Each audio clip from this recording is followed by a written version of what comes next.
Hello student, आज के इस वीडियो लेक्चर में हमने जो एलिमिनेशन रिएक्शनें पढ़ी थी उन सब एलिमिनेशन रिएक्शनों का समरी एक साथ पढ़ेंगे। तो आज का ये वीडियो लेक्चर बहुत इंपॉर्टेंट है। इस वीडियो लेक्चर में हम आपको एलिमिनेशन रिएक्शन के अंदर उनके रिएजेंट और एलिमिनेशन के रिएक्शन के नेम और रिएक्टेंट्स के बारे में बात करेंगे। तो आज का ये जो वीडियो लेक्चर है वो एलिमिनेशन रिएक्शन के व्यू से बहुत ही इम्पोर्टेंट है। इसे हम अगर ये वाली जो समरी है अगर वो हमें याद रह गई तो हम प्रत्येक एलिमिनेशन रिएक्शन को आसानी से सोल्व कर सकते हैं। तो देखिएगा आज का पॉइंट क्या है। Summary elimination reaction in halide. Halide के अंदर एलिमिनेशन रिएक्शन, तो इसमें हम फर्स्ट करेंगे। तो सबसे फर्स्ट है एलिमिनेशन इन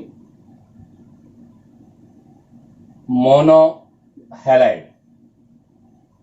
मोनोहैलाइड के अंदर एलिमिनेशन रिएक्शन, और मोनोहैलाइड में जो एलिमिनेशन रिएक्शन होता है उसे बोला जाता है डिहाइड्रोहैलोजिनेशन। इसे डिहाइड्रोहैलोजिनेशन कहते हैं। और डिहाइड्रोहैलोजिनेशन का सेंस क्या है? तो इसका सेंस है removal of hydrogen and halogen. Hydrogen और हैलोजन का रिमूव होना डिहाइड्रोहैलोजिनेशन कहलाता है। तो ध्यान दें, यहां से होगा फॉर्मेशन ऑफ एल्कीन। ध्यान रखना, अगर आपके पास मोनोहैलाइड है तो उस मोनोहैलाइड में डिहाइड्रोहैलोजिनेशन होगा और उसके via formation of alkene, alkene का फॉर्मेशन होगा। हाँ, इसमें आप ध्यान दें कि यहां से जो एल्कीन का फॉर्मेशन होगा वो E1 मैकेनिज्म से भी होगा और E2 मैकेनिज्म से भी होगा। अर्थात डिहाइड्रोजनेशन E1 के वाया भी होती है और E2 के वाया भी होती है। E1 में जो बेस यूज करेंगे वो होगा वीक बेस, और E2 जो होगा उसमें हम यूज करेंगे स्ट्रॉन्ग बेस। तो यहां पर जो यूज होगा वो होगा अल्कोहलिक KOH NaNH2, जबकि यहां पर जो यूज करेंगे वो होगा मेथेनॉल। एक चीज और ध्यान रखना, E1 में जो रूल अप्लाई होगा अर्थात यहां पर आपका सेट-जेप रूल अप्लाई होगा।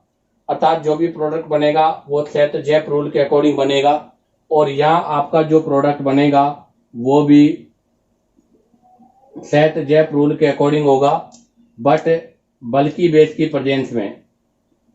इन बल्की बेस, अगर आपका बेस बल्की है तो ऐसी कंडीशन पर हाफ मान रूल अप्लाई होगा।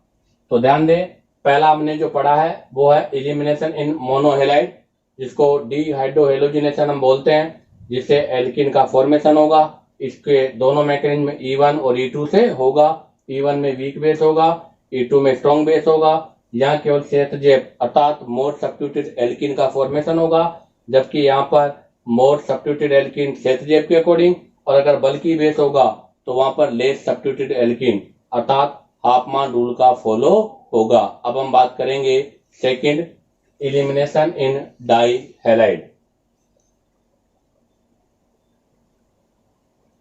तो देखिएगा सेकंड, एलिमिनेशन इन डाइहैलाइड। तो ध्यान दें, एलिमिनेशन इन डाइहैलाइड है, इसके अंदर आपकी दो कंडीशन होगी। एक कंडीशन तो डिहाइड्रोहैलोजिनेशन, और एक कंडीशन होगी आपकी डिहैलोजिनेशन। तो देखो, डिहाइड्रोहैलोजिनेशन का मतलब तो क्लियर है, removal of H and X, hydrogen और हेलोजन को रिमूव करना। और डिहैलोजिनेशन का मतलब क्या है? तो यहां से क्लियर है, रिमूवल ऑफ X2 अर्थात हेलोजन हेलोजन को रिमूव करना। यहां पर होगा फॉर्मेशन ऑफ एल्काइन। ध्यान दें, अगर हम डाई हैलाइड का डीहाइड्रोहेलोजिनेशन करवाएंगे तो एल्काइन का फॉर्मेशन होगा, और अगर इनका हम डीहेलोजिनेशन कराएंगे तो होगा फॉर्मेशन ऑफ एल्कीन, अर्थात एल्कीन का फॉर्मेशन होगा। अब हमें पता है कि डाई हैलाइड 2 टाइप के होते हैं, वैसे तो 3 टाइप के हैं लेकिन हमारे यहाँ पर 2 टाइप के हैं, जेम और विस। तो यहां से हम इसको भी आगे फर्दर 2 पार्ट्स में डिवाइड करेंगे। एक हो गया जेम डाई हैलाइड, एक हो गया विस डाई हैलाइड। तो जेम डाई हैलाइड जो है वो भी E2 मैकेनिज्म को फॉलो करता है, और विस डाई हैलाइड भी आपके E2 मैकेनिज्म को फॉलो करता है, और रिएजेंट दोनों में एक ही होगा, alcoholic KOH followed by NaNH2, अर्थात ये रिएक्शन 2 स्टेप में होती है। उसके फर्स्ट स्टेप में अल्कोहलिक KOH और सेकेंड स्टेप में हम NaNH2 को यूज करते हैं, जहां पर सेकेंड स्टेप का जो बेस है वो फर्स्ट स्टेप से मोर बेसिक होता है। तो ध्यान दें, फॉर्मेशन ऑफ एल्काइन में जेम चाहे विस दोनों ही E2 मैकेनिज्म के वाया, और alcoholic KOH followed by NaNH2। और एक चीज ध्यान रखना, बोथ लिविंग ग्रुप, अर्थात बोथ लिविंग ग्रुप से मतलब है बोथ हाइड्रोजन और हेलोजन इन पेरीप्लेनर पोजीशन पर होना चाहिए, अर्थात दोनों एक दूसरे के एंटी पोजीशन पर होंगे तो ही आपका डीहाइड्रोहेलोजिनेशन पॉसिबल होगा। अब बात करते हैं डीहेलोजिनेशन। तो डीहेलोजिनेशन में जब एल्कीन का फॉर्मेशन हो रहा है तो यहां पर भी 2 कंडीशन है, एक कंडीशन आपकी जेम है और एक कंडीशन आपका विस है। तो एक में जेम डाई हैलाइड और एक में विस डाई हैलाइड। ध्यान दें, जेम डाई हैलाइड जो है इसमें हम जिंक डस्ट के साथ हीट करते हैं, और इसको हम कपलिंग रिएक्शन बोलते हैं। क्या बोलते हैं? Coupling reaction. अर्थात यहां पर आपके जो जेम डाई हैलाइड है, एक ही कार्बन पे जो 2 हेलोजन है उनको कपलिंग कर देंगे, जिससे जिंक के वाया वो रिमूव हो जाएंगे और एल्कीन का फॉर्मेशन हो जाएगा। अब बात आती है विस डाई हैलाइड। विस डाई हैलाइड में जो रिएजेंट हम यूज करेंगे, जिंक के साथ सॉल्वेंट के रूप में हम यूज करते हैं एसिटिक एसिड या फिर एथेनॉल। तो ध्यान दें, विस डाई हैलाइड में हम जो रिएजेंट यूज करेंगे वो या तो जिंक होगा, जिंक के साथ में सॉल्वेंट एसिटिक एसिड या एथेनॉल होगा, या फिर हम यहाँ पर NaI इन एसीटोन भी यूज कर सकते हैं, NaI इन एसीटोन। तो हम यहाँ पर NaI एसीटोन को भी यूज कर सकते हैं। तो याद रखें, जेम में जिंक डस्ट है वो कपलिंग है, जबकि विस में हम जिंक और NaI और एसीटोन को यूज करते हैं, और ये वाली जो रिएक्शन है वो E2 मैकेनिज्म का फॉलो करता है। कौन सी मैकेनिज्म का फॉलो करता है? E2 मैकेनिज्म का, अर्थात आपके दोनों हेलोजन जो है वो एंटी पेरीप्लेनर पोजीशन में होना चाहिए। इसी के साथ आपका ये एलिमिनेशन इन डाई हैलाइड कंप्लीट होता है। तो देखिएगा, अब हम बात करते हैं थर्ड पॉइंट, एलिमिनेशन इन मोनो हैलाइड हो गया, डाई हैलाइड हो गया। अब हम स्टडी करेंगे ट्राई हैलाइड। ध्यान दें,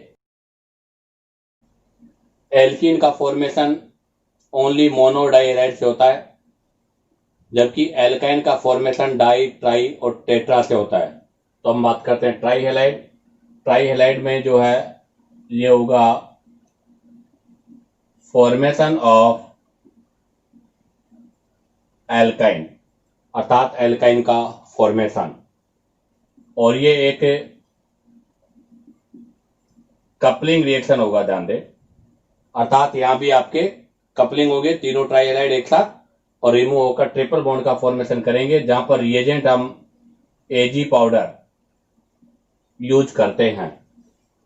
इसी के साथ आता है थर्ड के बाद में फोर्थ में हम यूज करने जा रहे हैं एलिमिनेशन इन टेट्रा हैलाइड। डाई हैलाइड हो गया, ट्राई हो गया, अब हम बात करेंगे टेट्रा हैलाइड। टेट्रा हैलाइड भी जो है वही फॉर्मेशन ऑफ एल्काइन के लिए यूज करते हैं। तो फॉर्मेशन ऑफ एल्काइन, उसे कपलिंग कहा था, लेकिन इसे बोलते हैं हम डीहेलोजिनेशन। अर्थात X2 का रिमूव होना डिहेलोजिनेशन कहलाता है। और ये भी आपके E2 मैकेनिज्म को फॉलो करता है, अर्थात both leaving group in anti position, अर्थात आपके दोनों लिविंग ग्रुप एंटी पोजीशन में होना कंपलसरी है। और अगर हम इसमें रिएजेंट यूज करें तो यहाँ पर रिएजेंट होता है जिंक डस्ट, जिसके लिए हम सॉल्वेंट जो यूज करते हैं वो एसिटिक एसिड या फिर एथेनॉल होता है। तो ध्यान दें, ट्राई हैलाइड से भी एल्काइन का फॉर्मेशन होगा, टेट्रा हैलाइड से भी एल्काइन का फॉर्मेशन होगा। वो कपलिंग रिएक्शन के वाया होगा, यह डिहेलोजिनेशन के वाया होगा।